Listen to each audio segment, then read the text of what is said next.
Hoje, em Informática para Concursos, nós vamos conversar sobre o Word. Creio eu que 99,9% das pessoas que estão assistindo a essa aula já conhecem esse aplicativo, lidam com ele, digitam textos, o texto da sua faculdade, da sua escola, uma carta que você quiser criar, enfim, um currículo. Mas, para quem não conhece, eu vou introduzir de maneira assim, bem inicial. O Word, ele faz parte de um pacote, ok? De um pacote que é uma suíte de escritório que tem alguns aplicativos os quais buscam satisfazer as principais necessidades de um escritório. Um escritório, pense num escritório. Eu tenho que escrever, eu tenho que fazer cálculos, eu posso montar uma apresentação de slides, ou seja, de imagens.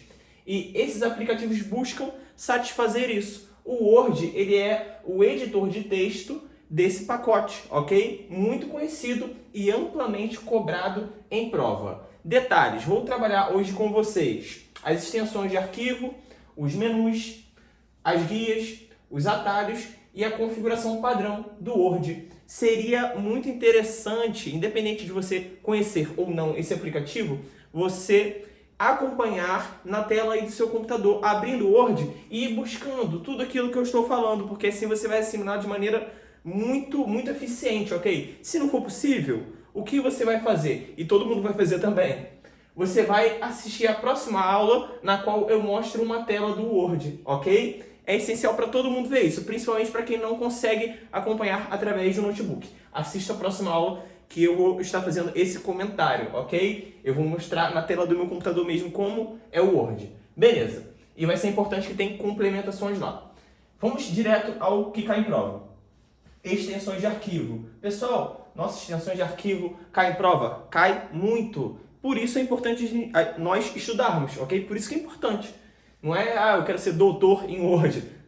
Cara, isso daqui é para você passar na prova. Vamos lá. Eu tenho o Word na versão antiga, ok? E o Word nas versões mais novas. Observe que esse Word aqui, na versão mais nova, que vem de 2007 até 2016, é o que cai nas provas. Poxa, Alexandre, então por que você está me mostrando o Word na versão antiga? Porque tem uma certa relação entre um e outro, que cai na prova. Da versão nova e a versão antiga, tem uma relação ali que cai em prova. Eu vou mostrar isso para vocês, veja só. Na versão antiga do Word, eu tenho como padrão de extensão doc, ok? Padrão é um arquivo normal. O que é uma extensão? Extensão é, digamos assim, a característica daquele arquivo. Ele vai ser salvo em PDF, por exemplo. Todo mundo sabe o que é um PDF. No caso do Word, arquivos padrões são salvados em doc, ok? Isso na versão antiga. Arquivos de modelos são salvos na extensão DOT, ok? D-O-T. E o que são esses modelos? Eles, digamos assim, que são arquivos pré-prontos, tá? Estou tentando, assim, trazer para o linguajar aqui, rotineiro nosso aqui. Eles são arquivos pré-prontos, como, por exemplo, um currículo. Ou seja, lá no Word você consegue encontrar um modelo para você fazer o seu currículo, ok? Isso ajuda muito. Para você não ter que ficar formatando, editando, digitando muita coisa, já tem modelos lá prontos. Tranquilo? Beleza.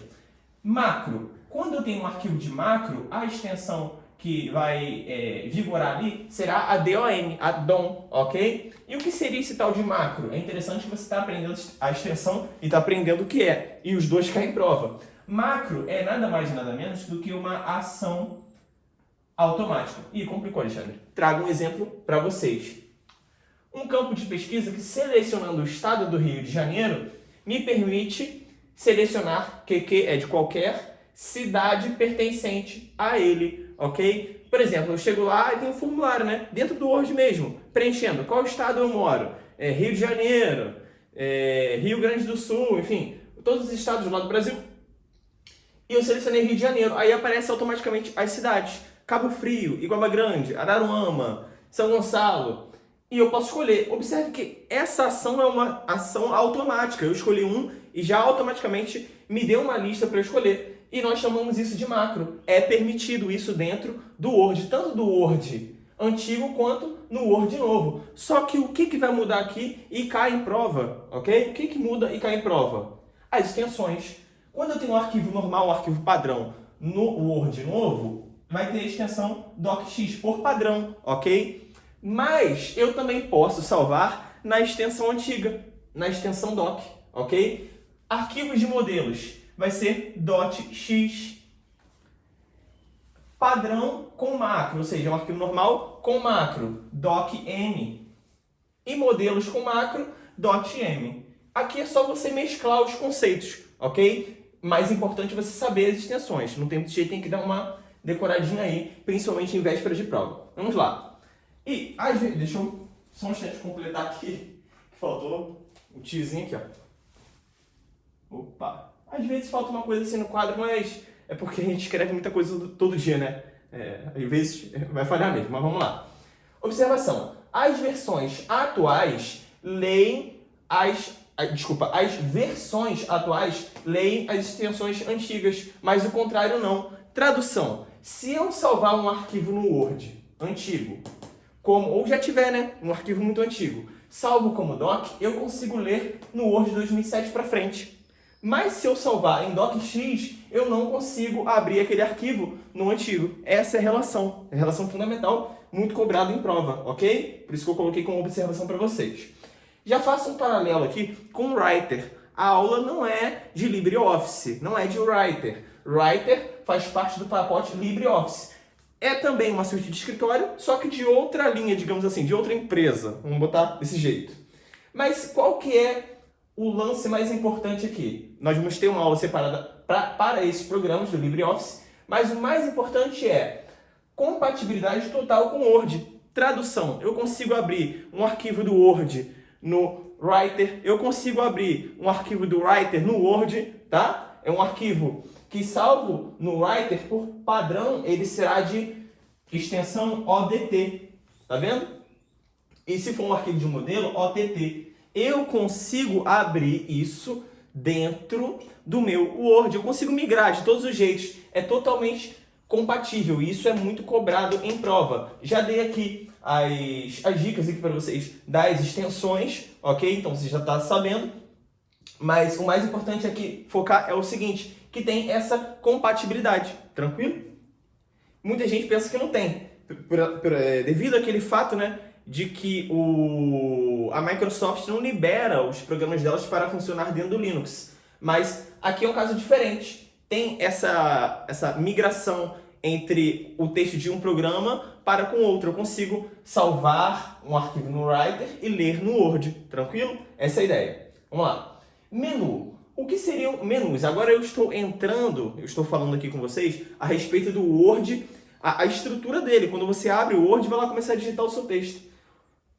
Quando eu falo em menus, eu estou falando em menus, né? Estou falando em vamos colocar como uma aba, não é bem o nome técnico, mas uma abinha que ela abre na vertical. E as versões atuais do Word, mais atuais, elas só tem um menu, que é o menu arquivo. Você vai abrir seu Word, vai lá em arquivo. Aí vai abrir uma linha assim, ó, na vertical, uma linha em pé, ok? Mas ele buscou, né, ter um design mais voltado para as guias. E as guias são o quê? São abinhas que abrem na lateral, ou seja, na horizontal, ok? E você, com o Word na mão, você vai ver. Até mentalmente você consegue ver que você tem a página inicial, você tem a guia inserir, a guia layout, referências, correspondências, ok? E isso é muito cobrado em prova.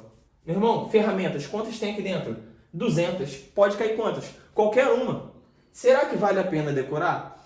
Eu acredito que vale mais a pena entender, para você buscar deduzir onde está aquela ferramenta, ok? Porque você tem coisas que são certas de cair na prova e você tem coisas que são, digamos assim, se você tem 200 ferramentas, pode cair qualquer uma. Será que vale a pena você estudar todas elas de modo tão profundo, sendo que tem coisas que são certas de cair na prova? Então, essa é a relação. Depende do tempo também que você tiver, mas é muito complicado estudar todas as ferramentas. Então, vou mostrar para vocês qual que é a ideia de cada guia aqui. Com isso, você já vai ganhar muita questão de prova, ok? Veja só, não deixe de assistir também o complemento da outra aula. Página inicial são as ferramentas aplicadas ao texto nessa guia. Isso você vai encontrar lá. Clicou na página inicial, Lembra de ferramentas aplicadas ao texto. Exemplo, o texto em negrito. Eu posso chegar lá, página inicial, selecionei o Nzinho, negrito. Vai ficar mais forte, né? Vai ficar uma cor mais forte ali. Digamos assim, vai ficar mais grossa a letra, como se fosse um reforço na letra, ok? Negrito. Tranquilo. Inserir. Ele insere tudo. Aqui inserir, insere tudo. Coloquei aqui, ó, insere tudo. Insere, faltou o RE, né? Eita, ferro. Insere tudo. Menos texto, ok? Menos texto. Ou seja, eu vou inserir vários tipos de ideias ali, de imagens, links, uma planilha do Excel, por exemplo, mas não é a parte voltada para o texto, porque o voltado para o texto é a página inicial, ok? Então, dentro aqui da guia inserir, eu consigo inserir imagens, links, uma planilha do Excel e outras coisas mais, que serão mostradas na aula posterior. Veja bem, ferramentas aqui. Layout. O layout, a guia layout, ela vai trabalhar com as ferramentas aplicadas à página. Exemplo, margens. É lá na guia layout que eu consigo personalizar as minhas margens, mudar o tamanho da margem, do espaço ali na página, ok? Referências, a guia referências. Padronização técnica, como por exemplo, o sumário. Eu consigo fazer aquele índice, né? Aquele sumário do meu trabalho, por exemplo, aqui que você tem aquela chateação de colocar por exemplo, o seu TCC nas normas ABNT, ok? Então é isso. Layout, ferramentas aplicadas à página. Referências, padronização técnica. Exemplo, sumário. E aqui o exemplo, margens. E correspondências. A guia correspondências, ela está mais voltada para o envio de mensagens. E nós temos ferramentas lá, como por exemplo, a mala direta e as etiquetas, ok? Detalhe, coloquei aqui em verde para vocês. Essas duas guias, referências e correspondências, elas são exclusivas do Word. Como eu falei para vocês, eu tenho dentro do pacote Office os principais, né? Só os principais aqui. Excel, Word e PowerPoint. E cada programa desse tem uma função. E tem, digamos assim, que funções exclusivas, porque senão todos seriam a mesma coisa, e não são, ok? E as guias exclusivas, ou seja, que você só vai encontrar dentro do Word, né, considerando esse pacote, são justamente referências e correspondências. Um macete para você saber, elas estarão no plural, ok? Observe que são as duas únicas que estão no plural. Show de bola? Continuando. Atalhos do Word. São teclas de atalho, pessoal. Isso daí é recorrente demais em prova. Tem que dar uma decoradinha, principalmente em véspera de prova. Veja só. Atalhos do Word. São teclas que eu vou clicar, né, que eu vou apertar e já vai fazer uma ação rápida ali. Exemplo. Ctrl A. Só as principais, tá? Ctrl A, que é para abrir. Aí você vai conseguir lá acessar os arquivos que você salvou dentro do Word. É o Ctrl A, abrir. Ctrl P, imprimir. Ctrl T, selecionar tudo. Ou seja, pega o texto e seleciona tudo. Ctrl N, negrito. Ctrl I, itálico, fica tortinho. Ctrl S, sublinhado. Vai passar a linha por baixo. Tranquilo? Beleza. Falando agora, para a gente encerrar essa aula, sobre configuração padrão. Veja bem, a configuração padrão significa o seguinte: quando eu abro o meu Word, por padrão, como ele se apresenta? Ele se apresenta, isso daí você vai abrir, você vai ver, uma página em branco, no modo retrato. Observe, o que é retrato no Word? É estar em pé, correto? Estar em pé. Esse é o, digamos assim, é a orientação retrato. E já a paisagem é que está deitada. Ó. Essa aqui é a paisagem, é deitada. Já vem no retrato. Alinhamento à esquerda, ou seja, o texto ele vem para cá, para a esquerda. Ele não está centralizado, ele não está à direita, ele está à esquerda. Show? Fonte padrão é a fonte que inicia ali o Word. é a fonte calibre, tamanho 11, cor preta. Show? Margens, isso da versão atual, tá, pessoal? Versão atual, que é o que cai em prova. Margens, esquerda, direita, 3 centímetros, ou seja, 3 centímetros de cada lado. Superior e inferior, 2,5 centímetros, ou seja, 2,5 centímetros para cima, 2,5 centímetros para baixo. E a medianiz, 0 centímetros. O que seria essa medianiz? É a área de encadernamento. Vamos supor que você quer encadernar um arquivo seu, né? Que você escreveu aí dentro do Word. É interessante você se atentar a essa questão da medianiz, ok? Porque senão, em alguns casos, o que vai acontecer? Você vai encadernar aquele seu arquivo que você imprimiu e o seu espiral ele vai passar no meio do texto, tá ok? Então, essa é a função da medianiz. Ela é a área de encadernamento, ok? Então, digamos assim, primeiro está aqui, ó, nessa estrutura aqui, na estrutura de retrato, eu tenho a medianiz, aqui, ó, de verde, e depois eu tenho de preto aqui, ó, a margem. Tranquilo? Então, essa é a ideia, pessoal. Vamos encerrar essa aula por aqui. Quem estiver curtindo o trabalho, comenta aí. Se tiver alguma dúvida, pode deixar nos comentários. Vamos compartilhar a aula, as aulas, né, a playlist. E continua comigo aí no próximo vídeo, que nós vamos dar um complemento aqui muito importante.